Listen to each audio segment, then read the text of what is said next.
The two procurement nerds are back. We have not recorded in a few weeks. I feel like we've been kind of on a end of year hiatus, and this is our first recording for 2026. Dr. Elouise, lovely to be back. And where in the world are you today? You've had your jet setter schedule has kicked in here. Oh my goodness. Well, first of all, Happy New Year. And it is nice to be back recording again. And yeah, it has been a while, over the holidays. Everything was just a blur. And I genuinely unplugged from work. So I'm still coming back to it. However, as I traveled a lot in 2025, and I'm already traveling a lot in 2026. I am in London currently. It's only week 2. So it's going to be a pretty crazy year. And when you say you travel, the thing that really stands out is you're heavy international. You're not just talking about domestic flights. So these are, big 10, 15, 20-hour trips. And what are you, like a 8-hour time change? I think it's 10:15 my time, so 6:15 in the evening your time. Exactly. Yeah, that's a good point. So last year, because I was off for 2 months in the summer, so and then didn't do much traveling. Excuse me, in December, I flew 180,000 miles in just 9 months. So, and it was a lot of long haul, which actually I have to say I enjoy because it is a little more chill. I find that domestic travel is just intense because I tend to find that I'm waiting till the last minute and rushing to the plane, even though it's, I have pre-check and all that other nonsense. I still find myself like cutting it way too close. Whereas with international, you have to just like take a step back and really. You got to get there early or you're toast. Exactly. And there's too many things that can go wrong. And so it's just better to get there early.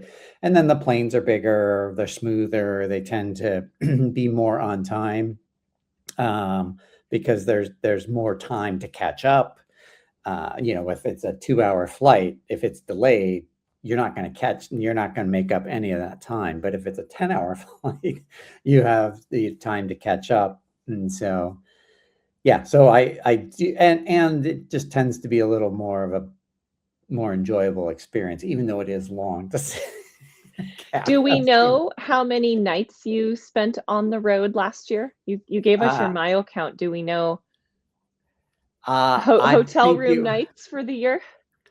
I think it was over 60. May have been closer to 75 nights. But I did a lot of shorter trips. So hotels, I do much more like travel, like fly to New York for 2 days and then come back. So I don't rack up a lot of hotel nights, but I do rack up a lot of miles. Yes, and you've got all the dogs at home, so you're not doing extended trips either. Like you're not exactly. Yeah, so I got to get out and get back. So because I can't be. Because otherwise I would stay longer, but it is a big burden to leave the dogs at home. All right. So today we are going to chat about recaps, any highlights or kind of key themes from 2025. And then we'll dive into, I think the predictions thing is kind of a theme. I've seen a lot of creators and people talking about what are their 2026 predictions. And ours will be a little unique in that I'm coming more from an IT perspective.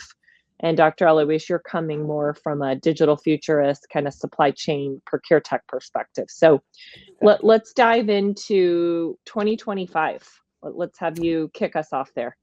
Well, of course, the headline, as we just talked, I mean, 180,000 miles just flying is a lot. And I got to the end of the year and I was exhausted. But I have to say that, I mean, that was my year in a nutshell. Like everything else was sublimated to that. But in that, I had some amazing experiences.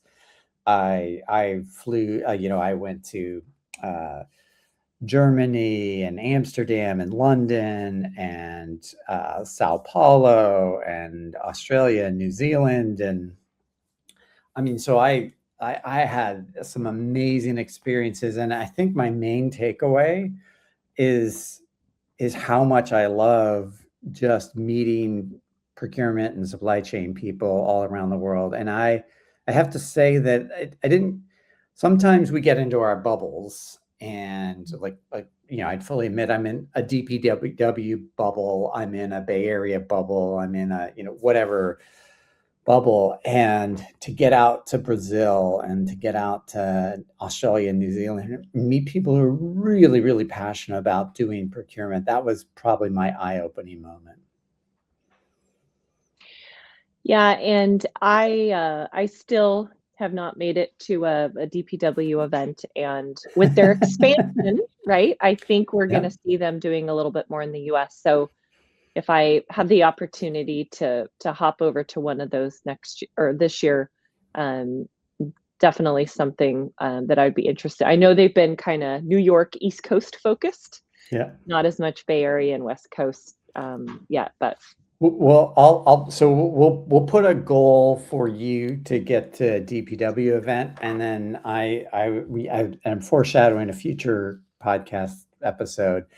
I want to go to that data center conference you go to, so we'll switch, or we'll attend each other's conferences. Yeah, well, you just kind of cued off one of my key kind of learnings and themes from 2025, which was the data center space.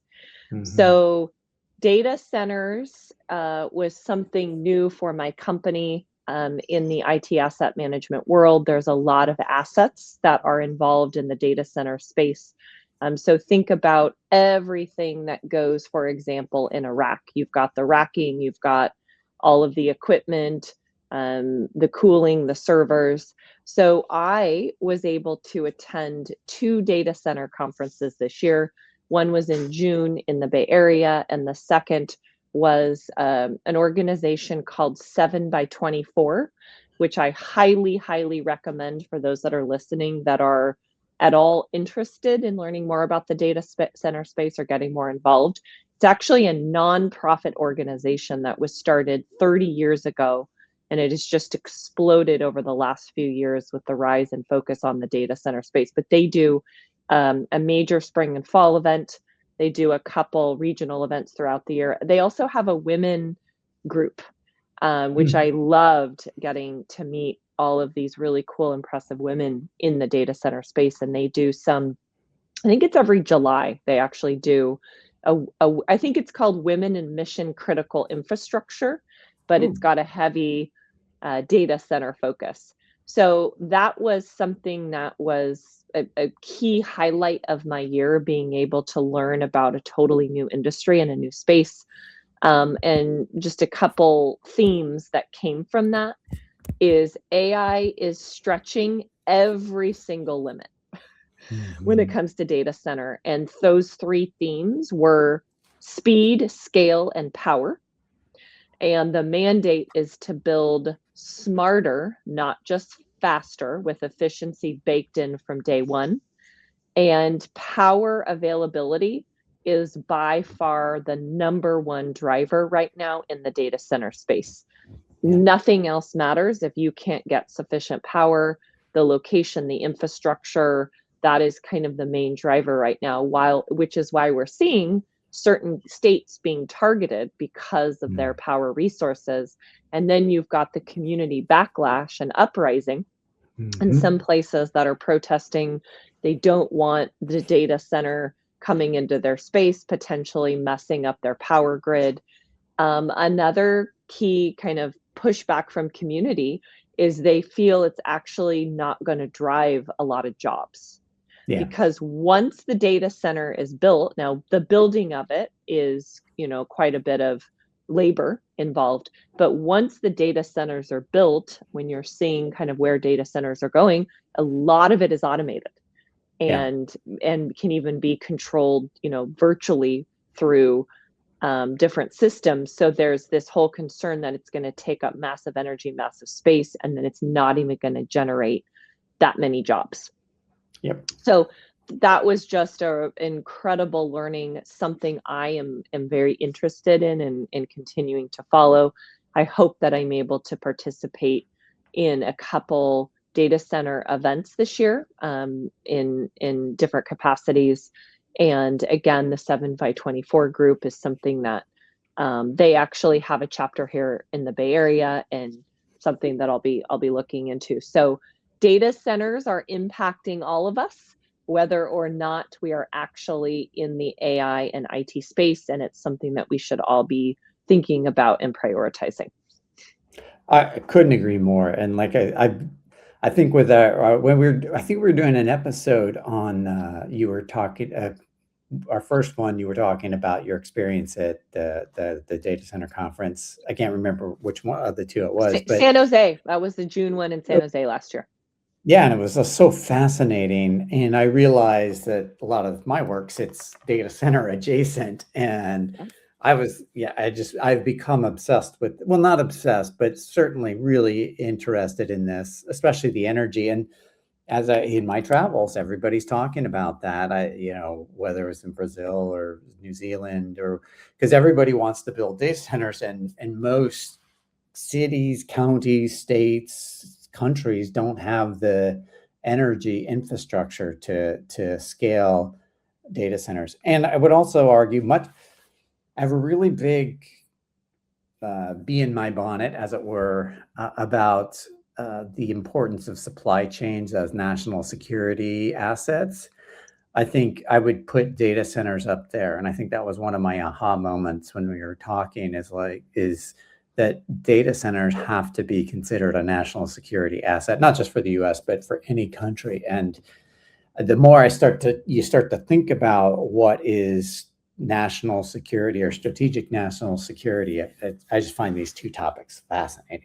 Yeah, and something else that I found interesting in the data center conferences that I attended is there's so much focus on new builds, and I didn't understand, why are we not retrofitting existing buildings or facilities? And I guess the amount of work involved in the retrofitting is more expensive than actually just starting with a net new build. So that's really been the focus, is suppliers aligning their solutions with net new builds versus retrofitting. So I just thought that was really interesting, and it's not something I had really thought of until I heard it talked about quite a bit.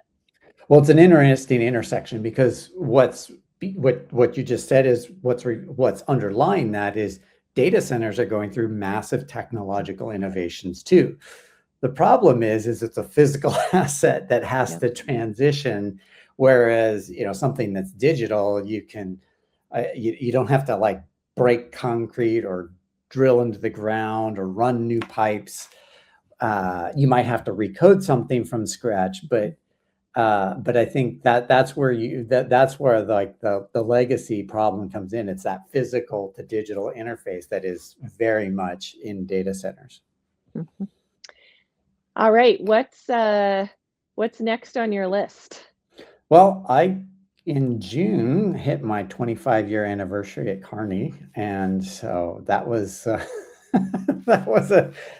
for me, it was a big deal. It was actually I think we did an episode on it. We did an anniversary episode. If you missed it last year, recommend going and check. Dr. Elouise kind of we did more of an interview style, talking about your story and how did you wind up at Kearney, and how the heck did you last so long in a big consulting corporate environment, which doesn't always necessarily suit your innovative entrepreneur personality. Exactly. I am the antithesis of a consultant, and I make lots of fun of consultants. But I made 25 years. I didn't think I would, many times, and certainly I a lot of credit to my mentors and my sincere gratitude to the firm. I definitely won't be here for another 25 years. I can tell you that. So my kind of call out for my career for 2025 was that last year was my first full year in the IT space. In July of 2024, I pivoted from procure tech into IT, and this was my first 12 months. And one of the things that I really noticed is I think forcing yourself to go into an entirely new space and learn so many new things from scratch forces you to really kind of up your game and get you comfortable with being uncomfortable. And when you I spent the bulk of my career on the go-to-market side, working at procure tech firms, heavily in the marketing procurement space. You kind of get comfortable after a while, right? You know the players, you know the conferences, you kind of have a schedule. And when you drop yourself in a completely new industry and don't have your connections, don't have your network, don't have, your years of experience to fall on, it definitely forces quite a bit of learning. I actually, as I'm saying this, I have a big stack of flashcards next to my desk because I feel like every single week when I'm having conversations, an acronym will come up or someone will say something and I don't know what it is. They go right into my chat GPT. I write my flashcard. I try once a day to go through all my flashcards. So it's just forced change and forced learning. And I think that's something that can be good for all of us. So if you are listening to this and considering, going into something new, do it. Just do it, because it'll force you to learn not only about a new space, but also a lot about yourself. And some of the things that you're capable of that you didn't think about before. And so I'm just very, very appreciative to Donna and the whole team at Emitsa who gave me the opportunity to be the newbie on the block for a while. Well, and you've put together, I mean, to work with Donna is amazing. And then you brought Catherine in. Catherine and Shannon and Nicole. And yeah, we've got a rock star marketing team, and our CEO Rob has done a really nice job of giving people opportunities who are first timers to kind of learn and innovate in a new space. So I wanted to say I'm appreciative and also encourage other people to, if you're thinking about it, just do it. Yeah. What I would say is, we did the episode on the stories behind the pictures, and I go back to the fact that you all do an amazing job posting at the conferences you go to, and it looks like so much fun. Like where, I'm sitting afar wherever I am, and it's like, oh, I wish I was there with them. So. Yeah, it's the FOMO, right? The fear of missing out. And totally. It's not all fun, believe me. There's a lot of late nights and early mornings and things when you're out at events. But I think being able to share your experiences and what you learn and the stories is very important to help your community and your network. Yeah. All right. My next one was, I'm going to just do a big bucket of technology. And there's a handful of things that I would say, and some are well, anyway. Try that again. Certo getting acquired by Coupa, that was a really good development for that team. They've worked hard. Drasko and has put together a team, and while we're having a lot of procure tech that is getting gobbled up by private equity and sort of running out of gas, this is a really positive story. So I was very happy for them to have a nice exit. I'm bummed that we won't be going back to Dubrovnik anytime soon. So I thought that was cool. I had my first helicopter ride in Brazil. That was amazing. A lot of fun. So do we have a video? I feel like yes, we do. Yes, I'm putting into the podcast. Yeah, exactly. It was it was so cool. And then the new AI tools that have come about. And so last year I had talked about Sligo a lot, and Rivio and Ditero.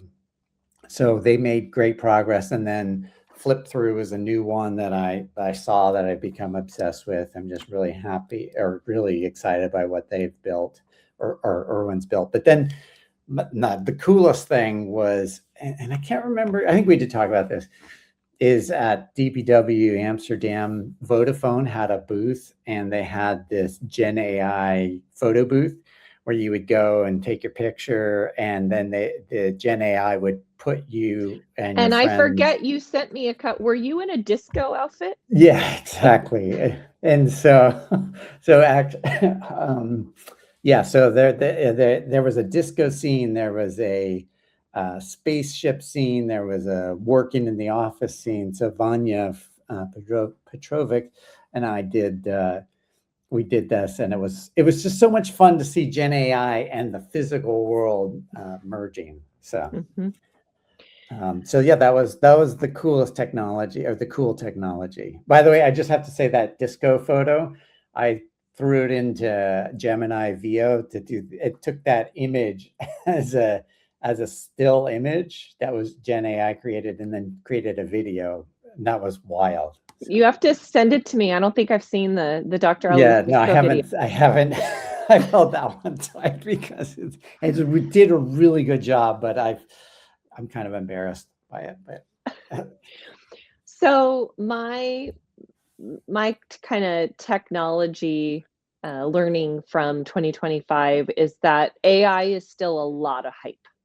yeah, And I think most companies have still not figured out how to incorporate it in their day-to-day operations. I think you've got silos of people, small groups or specific people at companies that are really embracing and using it. But I personally have not seen a lot of companies roll it out in mass in a very unified, systematic way. And I also think training is significantly lacking still in organizations. Buying ChatGPT or Gemini and sending out an email and saying you all can use this now is not training and does not count as enablement. And I have seen firsthand, just even through my friends that work at companies, and they get like, oh, we can now access these two AI systems. And I'm like, well, what training have you received? Oh, well, we got an email and we can now log in. So I think there's a lot of work that needs to be done on the training front and incorporating it into better day-to-day operations. yeah, and I think the training thing is like I've done my own, sort of. I've done a lot of. I did my master classes, and that was definitely, I had the same takeaway, is that people are struggling to adopt it. And I don't mean that pejoratively. It's just that, yeah, that's kind of, there's a lot of work to be done on that. And just going to a class, like, one of these online classes isn't going to do it either. And I think it's important, we need to remember that everyone is coming at this with a different skill set. Yeah. Right? Like my parents, you can't just give them, oh, log in and start using it. They would be completely lost and they would just not use it. Whereas you give something to a 20-year-old who's grown up and has a little. So I just think we need to remember that there's lots of different backgrounds, lots of different skill sets, and training kind of needs to incorporate kind of a broad skill set, but assuming that most people don't know what they're doing, right? We got to start with the basics. Yeah, and I put myself at the top of the list. I mean, I'm constantly learning, and I'm a slow learner, and there's things I'm trying to do that I'm plunking away at that just, aren't working, or they take me, hours upon hours. So yeah. Mm-hmm. All right. Anything else on your 2025 list? The only thing I would say is, I mean, obviously doing this podcast was the highlight of the year. I did a couple of very interesting podcasts. I did one at DPW New York where I interviewed Lauren Hyman from Pepsi. I mean, on the subway, I have to on the call out subway. the It was setting. so cool. And then I also at DPW Amsterdam, just by happenstance, because I was walking by right at the time, I got to interview Stan and Alex and do a podcast with them. And it was totally spur of the moment. And I had I went back and listened to it. And it was actually, for me, I found it really compelling. And so those two sort of podcasts stood out for me in addition to the ones that you and I did. And then I think I mentioned this at some point, the Arch, Let's and Oro sponsor the session. It was a side event called From AI Fuck-Ups to Aha Moments. And I moderated a panel where we all talked about our biggest errors at work. And that was a cathartic experience. And there was, as the kids say, a lot of real talk. And I really enjoyed that. And then the only sort of on the events thing and just sort of a stick out is it was nice to see Connect House come on board this year, and that it started with Mike Cadju and Procurement Foundry, and Claire and Sophie have spun it out, and they put on some interesting events, and I was really happy to see a new sort of entrance into the event space. And very global. Right? Very global. They're doing things, right? I think it was a few different countries. I actually exchanged notes with Sophie recently, and I think they're doing actually one in the Bay Area in the spring. So I'm hopeful that maybe we can attend that one together, Dr. Elouise. Ooh, that's a good idea. Yes. And Sachi should be there too. Because she and I did a fireside chat at the one in the Bay Area. But they're doing Frankfurt, they're doing London, New York, Bay Area. So kudos to them for really jumping on this. Yeah, and for those that have not been in event planning, it's a lot harder than it may look. It's not just reserving a venue and then having people show up. There's a ton of marketing and planning that goes into the content, getting the right speakers. And it's really, really hard to get people to go to in-person events, especially in the procurement space. So kudos to all organizations that are pushing and trying to bring procurement folks together, because it is not easy. And as I've mentioned many times on the show before, as a speaker, you really get that sort of in behind the scenes view. And I have to say, for being a fledgling, or at least this new entity being fledgling, I was impressed. I was impressed. You didn't get the same sort of silly mistakes that you see with younger conferences or conferences that have been acquired by private equity or conference firms, that are just trying to get money. I was really impressed. Mm-hmm. All righty. Predictions for 2026. Now we're already in the new year, which is kind of crazy to me, but a lot I know that I think you are thinking or anticipating, which is going to happen on the ProcureTech side. And like I said, mine will be a little bit more IT focused. Yeah, and I just want to give a couple of givens. So, because I've read everybody's predictions and I don't disagree with them, but I wanted to do different predictions. However, I do want to say that I do, and I can't remember who posted this, so my apologies, but S2P, the big 6 vendors, are going to struggle. They have moved into the check printing or money printing business. They just want money. And at the same time, you have the new invoice to pay, the Zips, Oros, Level Paths of the world that have come in. So there's going to be all those dynamics. I agree. We'll see how that plays out. And then there's also going to be just tons of SaaS consolidation, private equity acquisitions. So all of that's a given. So that's not to me, that's table stakes. Exactly. And so mine, I also tried to sort of take a slightly different view. So it's not just procurement related, but my first one is I'm going to go broader. But I'm going to say that Nano Banana, the Google Gemini image creator, is going to kill PowerPoint this year. Maybe not It is all. pretty it is pretty impressive, isn't it? I mean, I've Oh gone my in and just God. I haven't used it heavily, but I've had it test and do things here and there, and you're just like, wow, and it turns it around so fast. Just like that. I'm telling you, like, I'm now starting to use it for all my PowerPoint creation in a way that yeah. Anyway, we're going to do an AI episode, and this will be one of my sort of opening gambits on that episode because it's stunning. So while we'll still have PowerPoint and we'll pay for PowerPoint licenses for a long time, the game's changed 100%.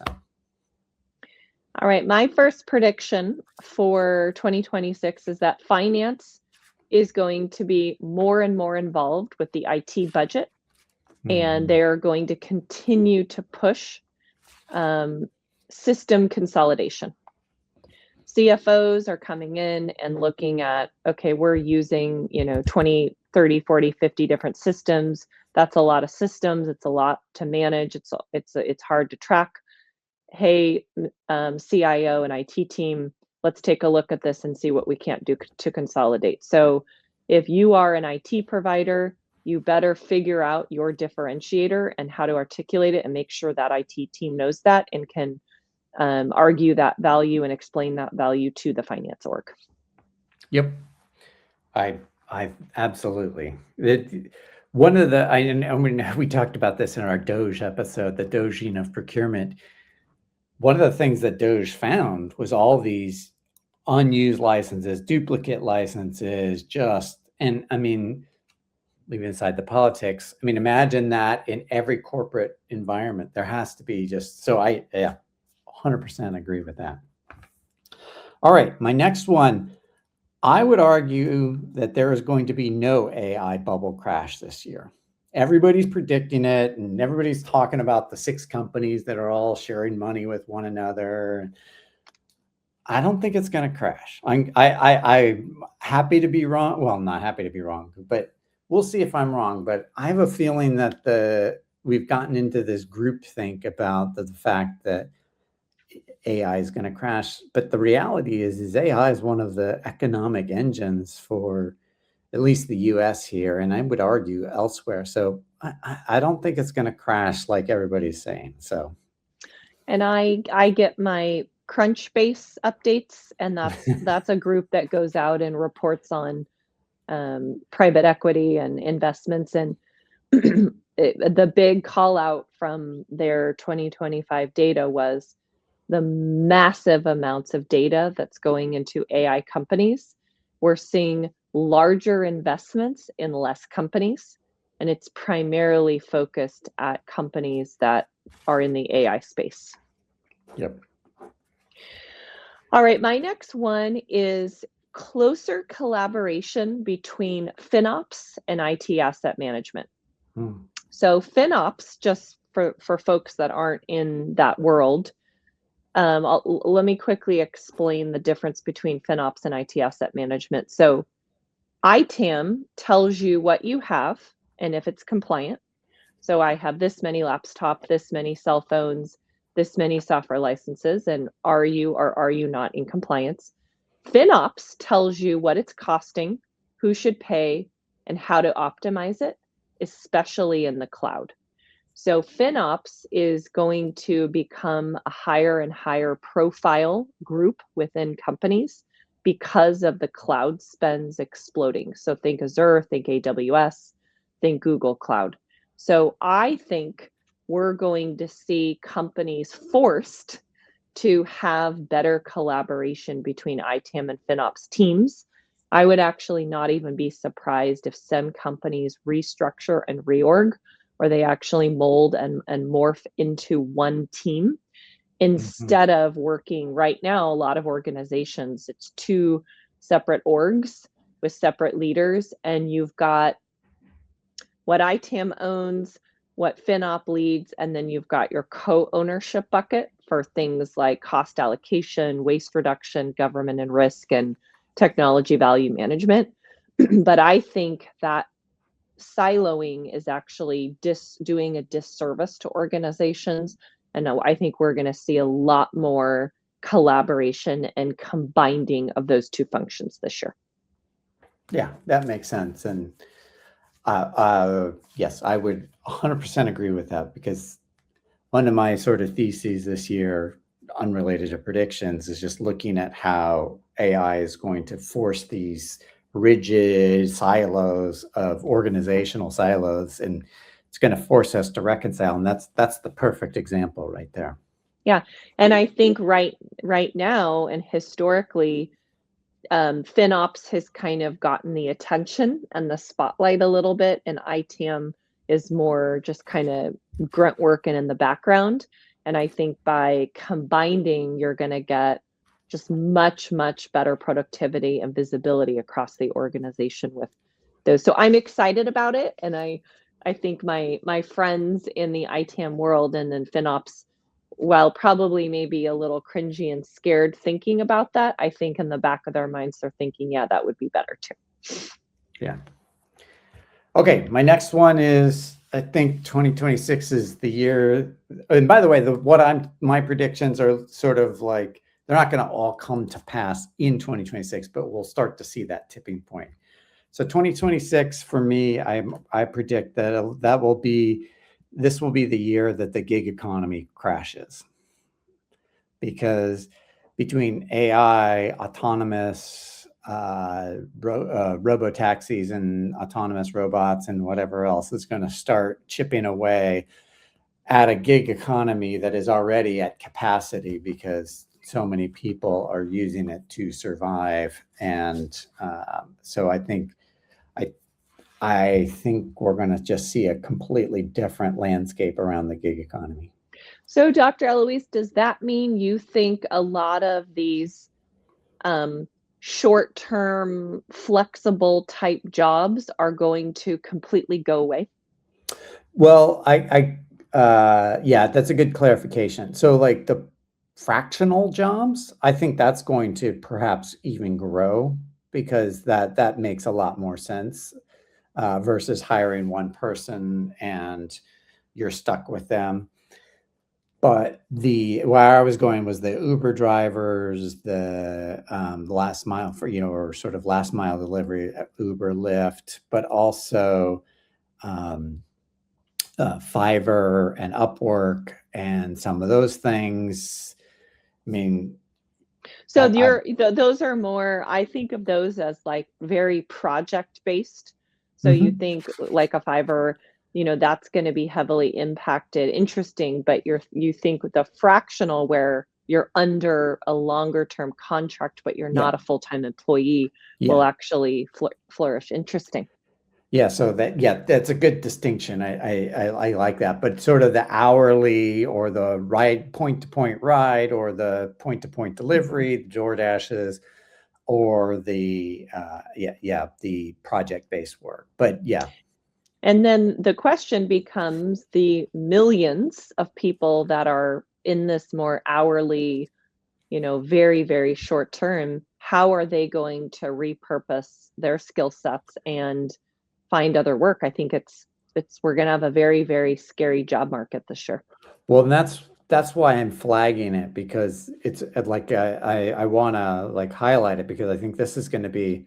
I'm not worried about the AI bubble, quote unquote, crashing. I'm worried about the millions of people that do DoorDash and Uber to survive, and as that starts to taper off or be at capacity, like where are people going to get their job? And because those jobs were the things that people could lean on as their more traditional jobs have fallen off. That said, I do think there will be jobs in the trades, as we talked about, or in sort of the blue collar work.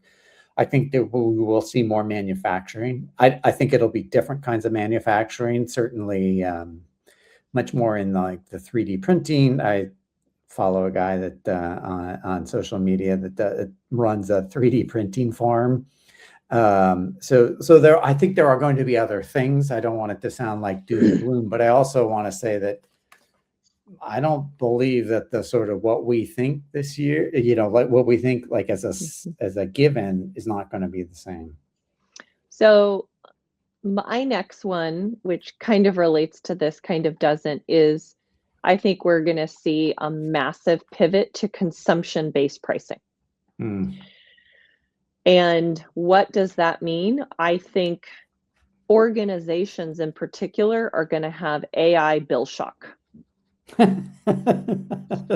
think it's going to no doubt about that. I'm laughing because I remember everybody going like, oh, we're going to move to the cloud. We moved to the cloud. And then people had sticker shock. Like, wait a minute, this is costing us a fortune. Anyway. And I think it's going to cause really, really big challenges for procurement and finance teams when, how do you predict if your providers are moving to consumption based, and how do you even put a budget together and have a sense of what to even expect the spend to be, let alone then having to put guardrails in place for your employees, because consumption-based pricing fluctuates, I mean, minute by minute, hour by hour.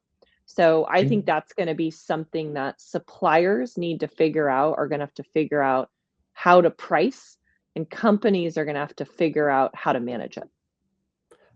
And I mean, also you throw dynamic pricing into that mix, and it's very regional distribution of load, and that's very fascinating. By the way, the corollary to that, as we talked about subscriptions, I think like the other thing is in maybe more of our personal lives, everything's moving to the subscription model of anyway. And I know in one of our last episodes, we talked about this and went through some of the things we use. I don't have my count yet. I didn't actually go back. Do you know what your count is? I think you said you were going to pull how many subscriptions you pay for personally. Yes, exactly. I pulled it up. Oh yeah, I have it right here. And I just added one. Actually, there's a couple. It's these things are sneaky. I'm going to add them right now. So I added a plumbing subscription. So I did that over the Thanksgiving holiday. So are we talking about a plumber on demand? Yeah. So it's a plumbing company that's, and it's a bigger one in the Las Vegas area, and you pay an annual fee and you get discounted rates, and they do maintenance for free and whatnot. And so which is a whole nother topic, which would be interesting, about a pivot to trades on demand. Yeah. Right. That could become a whole thing. Yeah, exactly. And again, it gets back to, if you're the company of whatever it is, it's predictable. And so it's predictable revenue, versus if you run that same plumbing company and you just wait for people to call, it's hard to measure demand or forecast demand accurately. So I get it. So, but So right now I have 18 subscriptions. I pay on an annual basis. I think there's more, but I'm having trouble finding them. Well, and I think I text you, and I don't know who it was, if it was Larry or someone else, that sent me an app that tracks your subscriptions for you, and it goes in and tells you if you haven't been using it, and says, do you want to cancel it? And I thought that's a really interesting app and model to help people manage their subscriptions and cancel things they don't pay for. Yeah. Kind of like software asset management for consumers. Yeah, exactly. It's the same thing. Yeah. So it's funny how these things sneak in, because the one I just realized when you asked the question was like, oh yeah, I pay Toyota once a year to have my car connected to whatever service thing they have, but I don't use it, and I would have never thought about it. But guess what? I pay for it. And if you don't like classify it properly when you're looking at your your Oh yeah, out of expenses, sight, out of mind, right? totally. And it's like, yeah.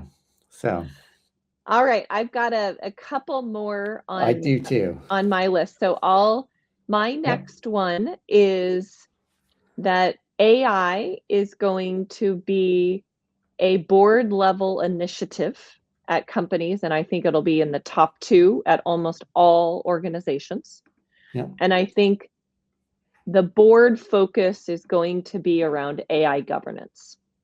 And how do we train and educate our employees and put systems in place where we're not saying no completely, because then your company is going to become a dinosaur and you're going to get surpassed by your competition very quickly, but also not saying, hey, you can do anything and everything. You can't put proprietary information, company data, revenue data, et cetera. So I think boards in 2026 are going to have a big focus area, and it's going to consume quite a bit of the conversation and time around the AI governance piece.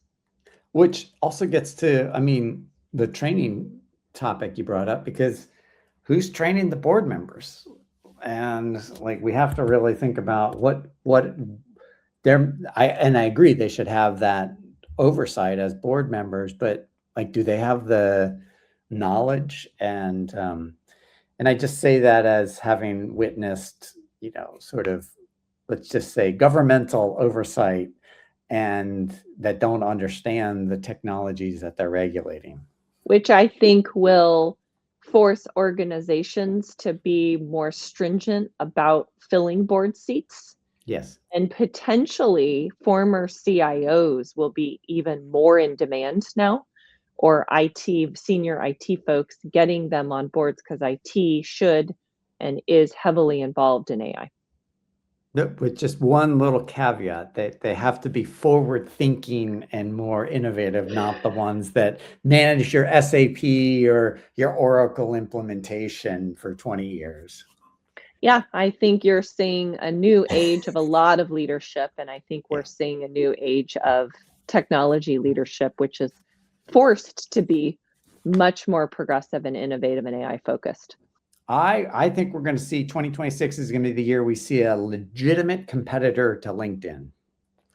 I think LinkedIn's too old. It's too poorly managed. I still use it, so I'm not saying I don't use it. I'm just saying there's a desperation in the market for a better platform. LinkedIn just fundamentally hasn't changed, and now it's being overrun with AI slop, as they call it, and the other word, the enshittification. I forget the guy that came up with that term, where it's just they're not doing anything to improve its quality. They're just sitting there collecting everybody's monthly subscriptions, or at least mine. And I think we're going to start to see 2026 is when we're going to see that reckoning start to happen. So it's interesting. I know that content creators and influencers on LinkedIn have been talking about this for the last couple of years. They've become increasingly frustrated with the algorithm changes, people not having visibility into why it's changing, how it's changing, major swings and impressions, and just kind of all the data and analytics.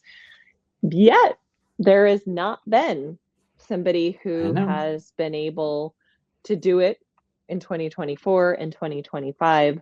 So the question is LinkedIn going to be able to get it together and figure out, how to make the users happier, which is, and a lot of times it's companies. Companies are investing heavily in LinkedIn, not only for recruiting, but for content distribution. At Emergence, it's our main social platform, because IT folks are on LinkedIn, we feel, more than any other platform still today. So interesting prediction. I don't know that I could even give you an insight into another company that I've seen that's trying to do what they're doing.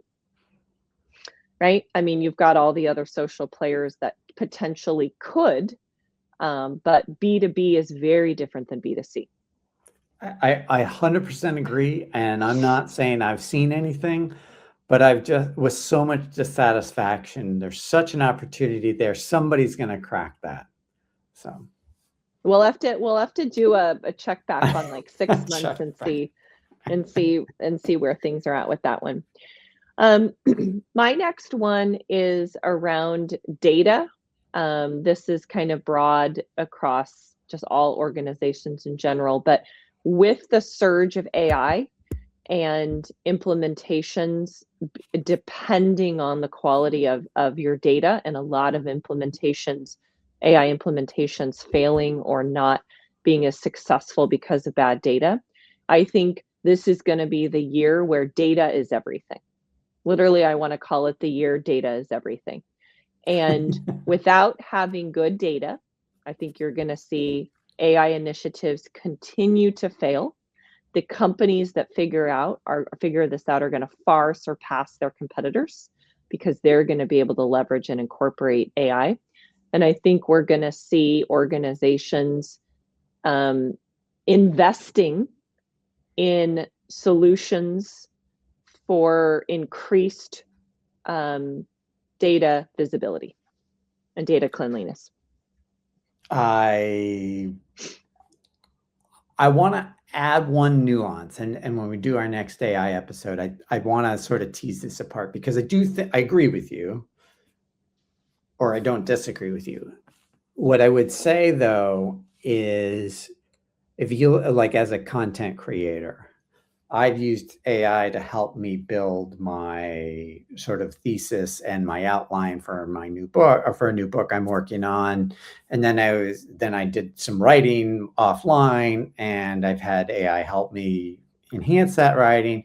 And then I realized I have a presentation this week, so I dumped it into Gemini, or actually Notebook LM. It created slides for me. So if you can think about AI as a mechanism to generate the net new data from scratch, then that changes the game. And this gets back to like product SKUs and product ingredients, because I have a client of hundreds of thousands of products, and they don't have a good product database.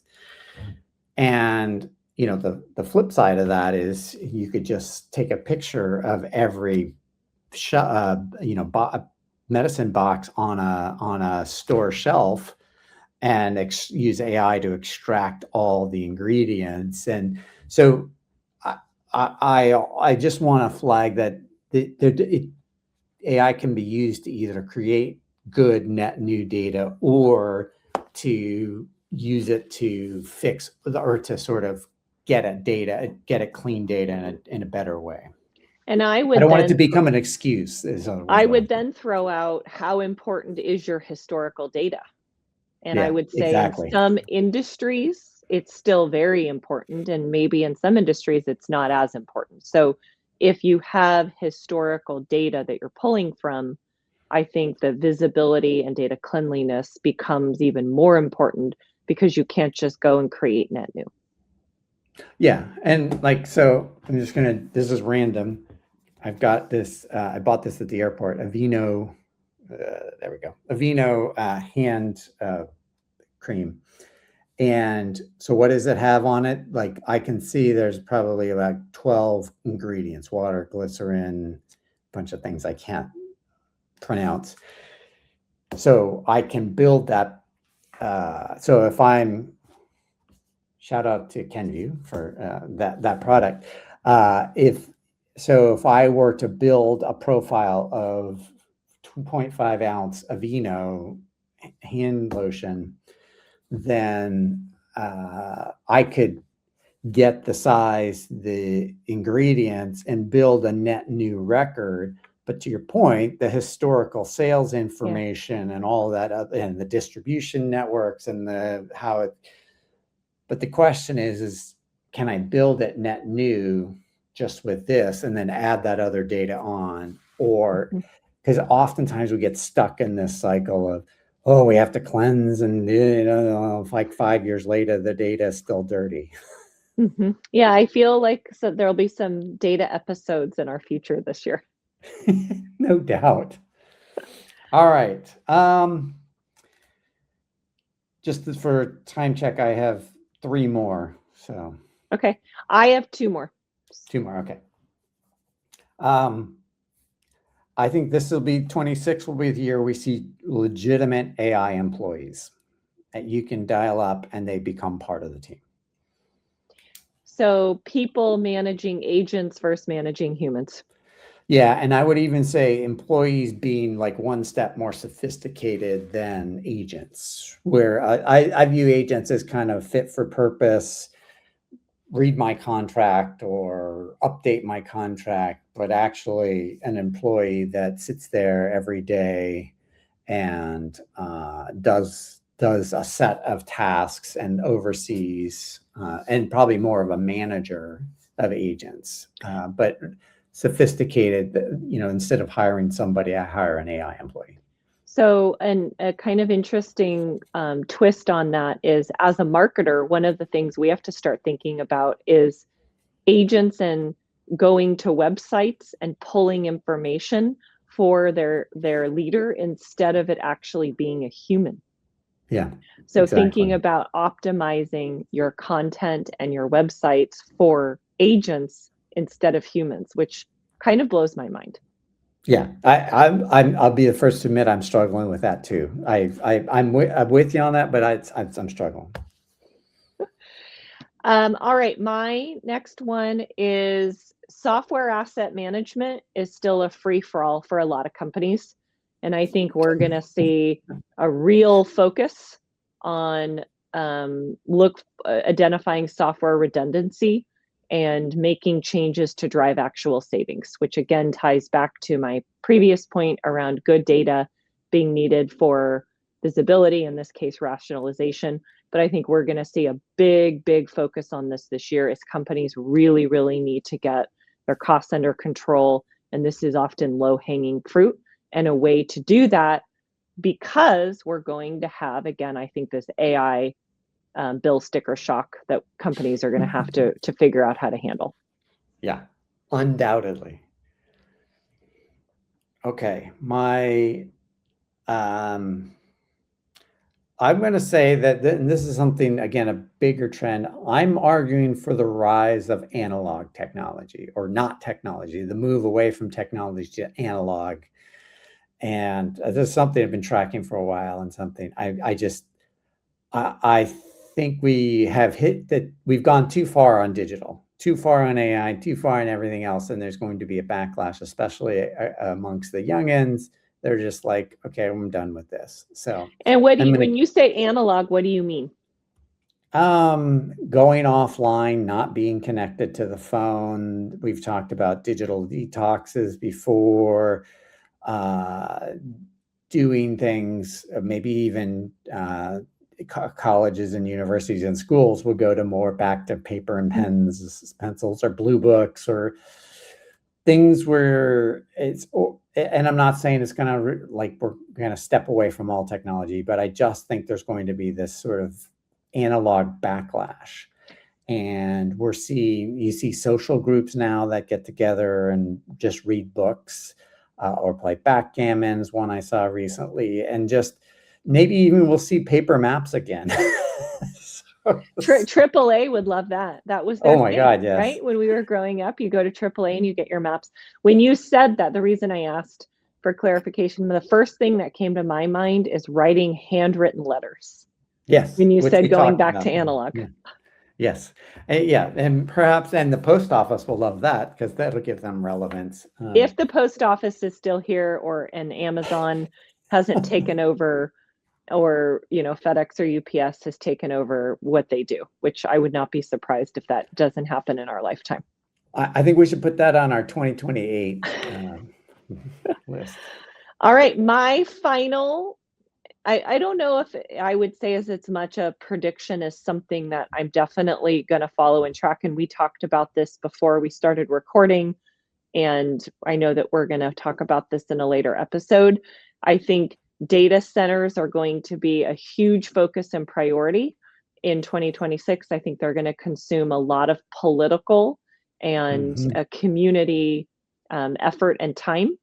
And the most probably mind-blowing thing that people are discussing to me this year is putting data centers in space.